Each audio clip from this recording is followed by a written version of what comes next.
Terima kasih Anda masih bersama kami dalam IDX Second Session Closing. Dan pemirsa, sebelum kita mulai diskusi di hari ini, saya ingin mengundang Anda untuk berpartisipasi melalui line telepon interaktif dan juga line WhatsApp interaktif kami untuk bisa bertanya seputar portofolio investasi Anda. Dan nanti langsung kita ulas bersama dengan narasumber kita yang sudah bergabung di sore hari ini. Dan langsung saja saya sapa Head of Research Creative Trading System, Bapak Arga Jonathan Karokaro yang sudah bergabung melalui sambungan Zoom. Selamat sore Pak Arga.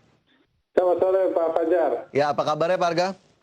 Baik-baik, sehat Pak. Baik, luar biasa sehat selalu. Pak Arga, ini hari ini kita lihat IHSG berhasil rebound setelah kemarin ditutup negatif cukup dalam lebih dari 1%, tapi tadi juga pergerakannya sepertinya juga tidak terlalu mulus. Meski demikian, di akhir sesi akhirnya mampu menguat 0,43%. Apa saja catatannya di pergerakan hari ini, Pak Arga? Ya, menurut saya ini sesuatu yang bisa dibilang dibutuhkan lah untuk IHSG, di mana bulan Maret lalu IHSG hampir jauh lebih sering turun daripada naik dan ditutup dengan koreksi paling besarnya sepanjang bulan Maret. Di akhir bulan juga asing juga melakukan penjualan besar-besaran di perdagangan kemarin sampai 1 triliun lebih. Jadi hari ini memang dibutuhkan adanya cooling down, apalagi kondisi di dalam negeri juga kurang baik dengan adanya serangan teroris dan lain-lain. Jadi menurut saya ini sentimen yang dibutuhkan di bursa saham, apalagi kita tahu ada berita besar yaitu BPJSTK diminta untuk mengurangi portfolio saham dan portfolio reksadananya. Ini berita besar di mana kalau pemain sebesar itu mau keluar dari bursa, berarti mereka membutuhkan cash dari market, membutuhkan uang cash yang dimasukkan ke bursa saham. Pertanyaannya, cash siapa yang harus disediakan? Karena ini negara yang mau keluar.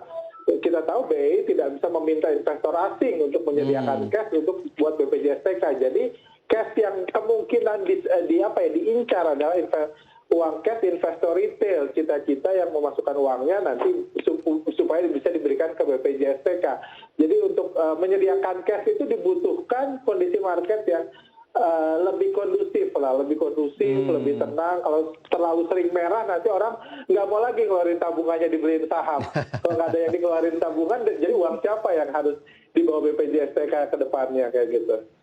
Oke. Tapi apakah kemudian jika kita lihat dari pernyataan BPJS Tenagakerja begitu ya, memang tadi dari waktu ke waktu ini dari beberapa hari terakhir menyatakan ingin mengurangi portofolio investasinya, apakah memang akhirnya terlihat atau tidak sih Pak Arga pergerakannya dari market sendiri? Atau justru belum ada gerakan yang begitu signifikan? Kalau saya lihat belum sih, belum. Saya rasa sih aksinya memang sudah dimulai. Kan sebelum kebijakannya resmi tentunya bisa ada kondisi intern dan lain-lain untuk keluar dari market. Aksi itu sudah sebulan terakhir saya rasa sudah terjadi pelan-pelan. Tapi untuk aksi ekstrim pasca kebijakan ini sih saya belum lihat. Bahkan penurunan terbesar di saham yang ada BPJSTK-nya itu adalah saham BRI. BRI sendiri yang menekan jual itu investor asing. Kayaknya investor asing ngambil langkah duluan sebelum lu keluar, saya keluar duluan, kayak gitu. Saya keluar duluan supaya kalau nanti jual pun nggak jual di harga baik, kayak gitu. Nggak di harga sebaik bulan Maret. Ya hanya cepet-cepetan aja lah, berburu uang investor retail, sesuatu yang cukup wajar terjadi dalam kondisi seperti ini. Oke, jadi memang akhirnya berburu waktu begitu ya setelah tadi ada pernyataan untuk kemudian mengurangi portofolio investasi. Lantas dari keseluruhan marketnya sendiri juga Pak Arga, kita lihat levelnya hari ini di 6.011.456, kemarin tertekan ke bawah 6.000. Tapi sebetulnya arahnya sendiri untuk indeks terutama di kuartal kedua, kita baru saja melewati kemarin kuartal 1, ini kemana lagi Pak Arga?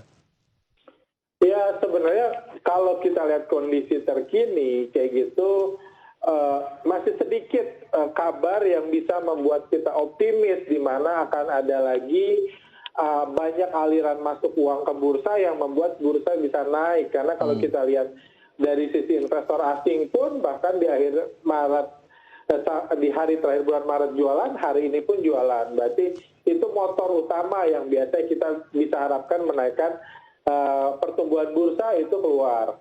Masalah lain adalah vaksin akan menyebabkan pertumbuhan ekonomi. Pertumbuhan ekonomi akan menyebabkan orang punya opsi lain untuk uang tabungannya bisa dipakai invest di sektor real dan lain-lain. Artinya kemungkinan jumlah uang masuk ke bursa pun akan turun lagi yang masuk. Jadi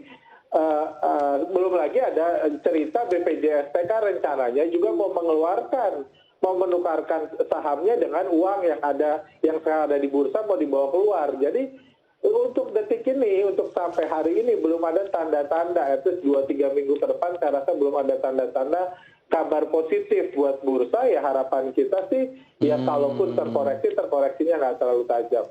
Oke, kalaupun terkoreksinya tidak terlalu tajam, belum ada kabar-kabar yang sepertinya bisa menopang optimisme tadi. Lantas level terdekatnya akhirnya jika memang harus ada koreksi kembali, masih tidak terlalu jauhkah di level ini atau ada level-level yang bisa dicermati oleh pemirsa nih, Pak Arga? Saya rasa kalau level itu sih kayak tangga ya, kalau turun ke 6.000 ya 5.800, kalau mesti diturunin 5.600 ya kayak tangga lah, kayak anak SD ngitung kayak gitu.